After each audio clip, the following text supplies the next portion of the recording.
ನಮ್ಮ ರಾಷ್ಟ್ರೀಯ ಅಧ್ಯಕ್ಷರು ನಡ್ಡಾಜಿ ಅವರು ಗೋಡೆ ಬರಹಕ್ಕೆ ಇವತ್ತು ಚಾಲನೆಯನ್ನು ನೀಡಿದ್ದಾರೆ. 2024ಕ್ಕೆ ಮತ್ತೊಮ್ಮೆ ಮೋದಿ, ಇಡೀ ದೇಶದ ಜನರ ಅಪೇಕ್ಷೆ ಇದೆ. ಕೇಂದ್ರದಲ್ಲಿ ಮತ್ತೊಮ್ಮೆ ಭಾರತೀಯ ಜನತಾ ಪಾರ್ಟಿ ಅಧಿಕಾರಕ್ಕೆ ಬರಬೇಕು. ನರೇಂದ್ರ ಮೋದಿಜಿಯವರು 3ನೇ ಬಾರಿಗೆ ಪ್ರಧಾನಮಂತ್ರಿ ಆಗೋ ಮುಖೇನ 2047ನೇ ಇಸ್ವಿಗೇನು ಭಾರತ ವಿಕಸಿತ ಭಾರತ ಆಗಿ ಪರಿವರ್ತನೆ ಆಗಬೇಕು. ನರೇಂದ್ರ ಮೋದಿಜಿಯವರು ಆ ಸಂಕಲ್ಪ ಕನಸು ನನಸಾಗಬೇಕು. ಹಾಗಾಗಿ ನಮ್ಮ ರಾಷ್ಟ್ರೀಯ ಅಧ್ಯಕ್ಷರು ಗೋಡೆ ಬರಹ ಇವತ್ತು ಚಾಲನೆಯನ್ನು ನೀಡಿದ್ದಾರೆ. ರಾಜ್ಯದಲ್ಲೂ ಕೂಡ ಇವತ್ತು ಬೆಂಗಳೂರು ಮಹಾನಗರದಲ್ಲಿ ಇವತ್ತು ಗೋಡೆ ಬರಹ ಮುಖೇನ ಇವತ್ತು ಚಾಲನೆ ನೀಡಿದ್ದೇನೆ.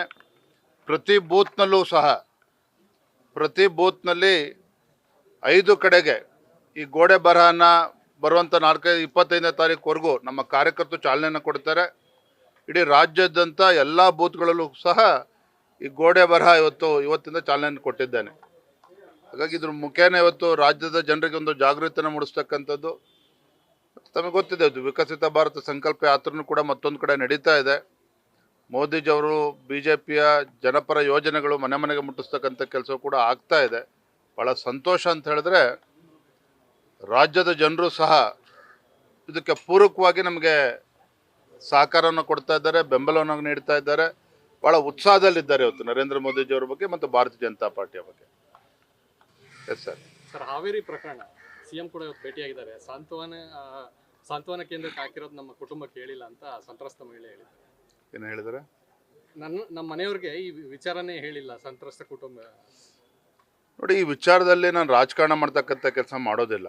ಅದರ ಅವಶ್ಯಕತೆಯೂ ಕೂಡ ಭಾರತೀಯ ಜನತಾ ಪಾರ್ಟಿಗಿಲ್ಲ. ಆದರೆ ನಮಗೆ ನೋವು ತರ್ತಕ್ಕಂಥ ಸಂಗತಿ ಏನಪ್ಪ ಅಂತ ಹೇಳಿದ್ರೆ, ಕರ್ನಾಟಕ ರಾಜ್ಯದಲ್ಲಿ ಕಾಂಗ್ರೆಸ್ ಸರ್ಕಾರ ಬಂದ ನಂತರ ಪದೇ ಪದೇ ಈ ರೀತಿ ಘಟನೆಗಳು ನಡೀತಾ ಇರ್ತಕ್ಕಂಥದ್ದು. ಬೆಳಗಾವಿನಲ್ಲಿ ನಡೆದಿರ್ತಕ್ಕಂಥ ಘಟನೆ ಇರ್ಬೋದು, ಹಾವೇರಿನಲ್ಲಿ ನಡೆದಿರ್ತಕ್ಕಂಥ ಘಟನೆ ನಿಜವಾಗ್ಲೂ ಕೂಡ ನಾಚಿಕೆಗೇಡಿನ ಸಂಗತಿ, ತಲೆ ತಗ್ಗಿಸ್ತಕ್ಕಂಥ ಘಟನೆಗಳು ನಡೆದಿದೆ.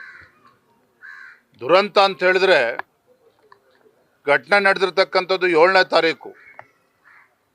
ಒಂದು ವಾರ ಕಳೆದ್ರೂ ಸಹ ಪೊಲೀಸರು ಇದ್ರ ಬಗ್ಗೆ ತಲೆ ಕೆಡಿಸ್ಕೊಳ್ಳೋದಿಲ್ಲ, FIR ರಿಜಿಸ್ಟರ್ ಆಗೋದಿಲ್ಲ.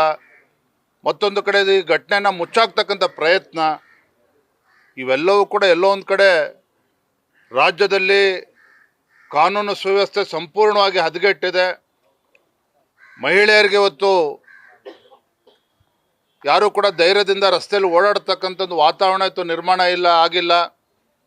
ಮಹಿಳೆಯರಿಗೂ ಕೂಡ ಇವತ್ತು ಅವ್ರಿಗೆ ಸೇಫ್ಟಿ ಇಲ್ಲ. ಇದು ನಿಜವಾಗ್ಲೂ ಕೂಡ ಇದು ಭಾಳ ಗಂಭೀರವಾಗಿರ್ತಕ್ಕಂಥ ವಿಚಾರ. ಆದರೆ ರಾಜ್ಯ ಸರ್ಕಾರ ಎಷ್ಟು ಹಗುರವಾಗಿ ತೆಗೆದುಕೊಂಡಿದೆ ಮತ್ತು ಪೊಲೀಸರು ಕೂಡ ರಾಜ್ಯ ಸರ್ಕಾರ, ಕಾಂಗ್ರೆಸ್ ಸರ್ಕಾರ ತಾಳಕ್ಕೆ ತಕ್ಕಂತೆ ಕುಣಿತಾ ಇರ್ತಕ್ಕಂಥ ಕೂಡ ದುರ್ದೈವ. ಇದನ್ನು ನಾವು ಮೊನ್ನೆ ನಮ್ಮ ಭಾರತೀಯ ಜನತಾ ಪಾರ್ಟಿ ನಮ್ಮ ಎಲ್ಲ ಪಕ್ಷದ ಹಿರಿಯರು ಅಲ್ಲಿ ಭೇಟಿಯನ್ನು ಕೊಟ್ಟಿದ್ದಾರೆ. ಆ ತಾಯಿಯನ್ನು ಭೇಟಿ ಮಾಡ್ತಕ್ಕಂಥ ಪ್ರಯತ್ನ ಮಾಡಿದ್ದಾರೆ, ಸಾಂತ್ವನ ಹೇಳ್ತಕ್ಕಂಥ ಪ್ರಯತ್ನ ಮಾಡಿದ್ದಾರೆ. ರಾಜ್ಯ ಸರ್ಕಾರ ಎಚ್ಚೆತ್ಕೊಂಡು ತತ್ಕ್ಷಣ SIT ಫಾರ್ಮ್ ಆಗಬೇಕು ಅಂತ ಕೂಡ ಕೇಳಿದ್ದೇವೆ. ಇದು ಮುಚ್ಚಾಕ್ತಕ್ಕಂಥ ಪ್ರಯತ್ನ ಇಲ್ಲಿಗೆ ಕೈ ಬಿಟ್ಟು ನ್ಯಾಯ ಒದಗಿಸತಕ್ಕಂಥ ಕೆಲಸ ಮಾಡಬೇಕು. ಮತ್ತು ಇದ್ರ ಮುಖೇನ ಇದು ಇಡೀ ರಾಜ್ಯಕ್ಕೆ ಒಂದು ಸ್ಪಷ್ಟ ಸಂದೇಶ ರವಾನೆ ಆಗಬೇಕು. SIT ವಿಚಾರಕ್ಕೆ SIT ಅಂದ್ರೆ ಅದೇ ಪೊಲೀಸರು ಪ್ರಥಮ ಹಂತ ಆಗಲಿ, ಆಮೇಲೆ ನೋಡೋಣ, ವಿರೋಧ ಪಕ್ಷ ಹೇಳಿದೆ ಅಂತ ಮಾಡೋಕ್ಕಾಗಲ್ಲ ಅಂತ CM. ನೋಡಿ, ಈ ರೀತಿ ಉಡಾಫೆ ಮಾತುಗಳು ಆಡ್ತಾ ಇರೋದ್ರಿಂದಲೇ ರಾಜ್ಯ ಸರ್ಕಾರ ಮತ್ತು ಸರ್ಕಾರದ ಮಂತ್ರಿಗಳು ಇಂಥ ಗಂಭೀರವಾಗಿರ್ತಕ್ಕಂಥ ಘಟನೆಗಳಲ್ಲೂ ಕೂಡ ಈ ರೀತಿ ಉಡಾಫೆಯಾಗಿ ಮಾತನಾಡ್ತಾ ಇದ್ದಾರೆ. ನಾನು ಏನು ಹೇಳಿದೆ ನಿಮಗೆ, ನಾವು ಇದರಲ್ಲಿ ಭಾರತೀಯ ಜನತಾ ಪಾರ್ಟಿ ರಾಜಕೀಯ ಬರೆಸ್ತಕ್ಕಂಥ ಪ್ರಯತ್ನ ಮಾಡ್ತೀವಿಲ್ಲ, ಅವಶ್ಯಕತೆಯೂ ಇಲ್ಲ. ಒಂದು ಹೆಣ್ಣಿನ ಗೌರವ ಪ್ರಶ್ನೆ, ಒಂದು ಹೆಣ್ಣಿನ ಮಾನದ ಪ್ರಶ್ನೆ ಇದು. ಇದರಲ್ಲಿ ರಾಜಕೀಯ ಬರೆಸ್ತಕ್ಕಂಥದ್ದಲ್ಲ. ಆದರೆ ಮಾನ್ಯ ಮುಖ್ಯಮಂತ್ರಿಗಳು, ರಾಜ್ಯ ಸರ್ಕಾರ, ಮಂತ್ರಿಗಳು ಈ ವಿಚಾರದಲ್ಲಾದರೂ ಗಂಭೀರವಾಗಿ ತೆಗೆದುಕೊಳ್ಳಿಲ್ಲ ಅಂತ ಹೇಳಿದ್ರೆ ಮತ್ತು ಇನ್ನೇನು ವಿರೋಧ ಪಕ್ಷ ನಾವು ಏನು ಮಾಡಬೇಕಾಗಾದ್ರೆ, ಹುಡುಗಾಟಿಕೆ ಮಾಡೋದನ್ನು ಕೈ ಬಿಟ್ಟು ಈ ವಿಚಾರವನ್ನು ಗಂಭೀರವಾಗಿ ತೆಗೆದುಕೊಳ್ಬೇಕು ಅಂತೇಳಿ ಮಾನ್ಯ ಮುಖ್ಯಮಂತ್ರಿಗಳು ನಾನು ಆಗ್ರಹವನ್ನು ಮಾಡ್ತಾ ಇದ್ದೇನೆ. ಪಕ್ಷದ ಗಮನಕ್ಕೆ ಬಂದಿದೆಯಾ ಸರ್? ಪಕ್ಷ ಸಮರ್ಥನೆ ಮಾಡ್ಕೊಳ್ತಾರೆ ಹೇಳಿಕೆಗಳನ್ನ. ಈಶ್ವರಪ್ಪ ಅವರು ಸೇರಿದಂತೆ ಕೆಲವರು ಸಮರ್ಥನೆ ಮಾಡ್ಕೊಂಡಿದ್ದಾರೆ, ಇನ್ನು ಕೆಲವರು ಆ ರೀತಿ ನೋಡಿ, ಯಾರು ಏನು ಹೇಳಿದ್ರು ಕೂಡ ಇವತ್ತು ರಾಜಕಾರಣಿಗಳು ಅಂತ ಹೇಳಿದ್ರೆ ಜನರು ಇವತ್ತು ಬೇಸತ್ತಿದೆ. ರಾಜಕಾರಣಿಗಳು ಅಂತ ಹೇಳಿದ್ರೆ ನಮ್ಮನ್ನು ನೋಡ್ತಕ್ಕಂಥ ದೃಷ್ಟಿಕೋನನೇ ಬದಲಾವಣೆ ಆಗಿದೆ. ಹಾಗಾಗಿ ಯಾರೇ ಇರ್ಬೋದು, ನಮ್ಮ ಹೇಳಿಕೆಗಳು ನಮ್ಮ ಸ್ಥಾನಕ್ಕೆ ಚ್ಯುತಿ ಬರ್ಬೋದು, ಗೌರವ ಕಡಿಮೆ ಆಗಬಾರ್ದು. ನಾವು ಕೊಡ್ತಕ್ಕಂಥ ಒಂದೊಂದು ಹೇಳಿಕೆನೂ ಕೂಡ ಸಮಾಜವು ಕೂಡ ಒಪ್ಕೋಬೇಕು. ನಾನು ಇಷ್ಟು ಮಾತ್ರ ಸಂದರ್ಭದಲ್ಲಿ ಹೇಳ್ತೇನೆ, ಮೊನ್ನೆ ಅನಂತಕುಮಾರ್ ಹೆಗಡೆ ಅವರು ಏನು ಹೇಳಿದ್ದಾರೆ ನೆನ್ನೆ ರಾತ್ರಿ ನಾನು ಗಮನಿಸಿದ್ದೇನೆ, ಯಾಕೆ ನಾನು ಕೂಡ ಪ್ರವಾಸದಲ್ಲಿದ್ದೆ, ಗಮನಿಸಿದ್ದೇನೆ. ಅವ್ರ ಹತ್ರನೂ ಕೂಡ ನಾನು ಚರ್ಚೆ ಮಾಡ್ತೇನೆ. ಸೋಮಣ್ಣ ಅವರು ಹೈಕಮಾಂಡ್ ಭೇಟಿ ಮಾಡಿದೆ, ರಾಜ್ಯಸಭೆಯ ಡಿಮಾಂಡ್ ಕೂಡ ಅಲ್ಲಿ ಮಾಡಿದೆ ನಾನು ಅಂತ ಹೇಳ್ಕೊಂಡಿದ್ದಾರೆ. ಅರುಣ್ ಸೋಮಣ್ಣ ಅವರಿಗೆ ಬೆಂಗಳೂರು ದಕ್ಷಿಣ ಜಿಲ್ಲಾಧ್ಯಕ್ಷ ಸ್ಥಾನ ತಪ್ಪಿದೆ ಅನ್ನುವಂಥ ಚರ್ಚೆ. ನೋಡ್ರಿ, ಅರುಣ್ ಸೋಮಣ್ಣ ಮತ್ತು ಸೋಮಣ್ಣವರು ಅವ್ರು ಹಿರಿಯರಿದ್ದಾರೆ, ಪಕ್ಷಕ್ಕೆ ಅವ್ರದ್ದೇ ಆದಂಥ ಕೊಡುಗೆ ಇದೆ. ಹಲವಾರು ಬಾರಿ ಚುನಾವಣೆಯಲ್ಲಿ ಗೆದ್ದು ಶಾಸಕರಿಗೆ ಮಂತ್ರಿಗಳಾಗಿ ರಾಜ್ಯಕ್ಕೆ ಸೇವೆಯನ್ನು ನೀಡಿದ್ದಾರೆ. ಮೊನ್ನೆ ಇತ್ತೀಚೆಗೆ ನಡೆದಂಥ ವಿಧಾನಸಭಾ ಚುನಾವಣೆ ವರ್ಣಾ ಕ್ಷೇತ್ರದಲ್ಲಿ ಮತ್ತು ಚಾಮರಾಜನಗರ ಕ್ಷೇತ್ರ, ಪಾಪ ಎರಡು ಕಡೆ ನಿಂತು ಗೆಲ್ತೀನಿ ಅನ್ನುವ ಒಂದು ಭರವಸೆ ಮೇಲೆ ಅಲ್ಲಿ ಹೋಗಿದ್ರು. ಆ ಚುನಾವಣೆಯಲ್ಲಿ ಅವರಿಗೆ ಪರಾಭವ ಆಗಿದೆ, ಹಿನ್ನಡೆ ಆಗಿದೆ. ಅದಕ್ಕೆ ಅದ್ರ ನೋವು ನಮಗೂ ಕೂಡ ಇದೆ. ಆದರೆ ಮಾನ್ಯ ಸೋಮಣ್ಣವರು ಇವತ್ತು ಕೇಂದ್ರದ ನಮ್ಮ ವರಿಷ್ಠರನ್ನ ಭೇಟಿ ಮಾಡಿದ್ದಾರೆ, ಅಮಿತ್ ಶಾಜಿ ಅವ್ರನ್ನ ಭೇಟಿ ಮಾಡಿದ್ದಾರೆ. ರಾಜ್ಯದ ಅಧ್ಯಕ್ಷನ ಇಷ್ಟು ಮಾತ್ರ ಹೇಳ್ತೇನೆ, ನಾವು ಕೂಡ ಅವ್ರಿಗೆ ಸಂಪೂರ್ಣ ಬೆಂಬಲವನ್ನು ನೀಡ್ತೇವೆ. ಅವ್ರಿಗೆ ಏನೇ ಅಪೇಕ್ಷೆ ಇದ್ರೂ ಕೂಡ ಕೇಂದ್ರ ಮುಂದೆ ಏನವರು ಅಪೇಕ್ಷೆನ ವ್ಯಕ್ತಪಡಿಸಿದ್ದಾರೆ, ಆ ವಿಚಾರ ನಾನು ಕೂಡ ಕೇಂದ್ರ ವರಿಷ್ಠರ ಜೊತೆ ಮಾತನಾಡ್ತೇನೆ. ನಮ್ಮದೇನು ಅಭ್ಯಂತರ ಇಲ್ಲ ಆ ವಿಚಾರದಲ್ಲಿ. ಏನಣ್ಣ, ಸೋಮಣ್ಣ ಅವರ ಲೋಕಸಭಾ ಚುನಾವಣಾ ಸ್ಪರ್ಧೆಗೆ ಒಪ್ಪಿಗೆ ಇದೆಯಾ? ವಿ ಸೋಮಣ್ಣ ಜೊತೆಗೆ ಯಾರೇ ಹಿರಿಯರು ಸ್ಪರ್ಧೆ ಮಾಡಬೇಕು ಅಂತ ಹೇಳಿದ್ರು ಕೂಡ ಅದನ್ನು ತೀರ್ಮಾನ ಮಾಡ್ತಕ್ಕಂಥದ್ದು ವಿಜಯೇಂದ್ರ ಅಲ್ಲ, ರಾಷ್ಟ್ರೀಯ ನಾಯಕರು.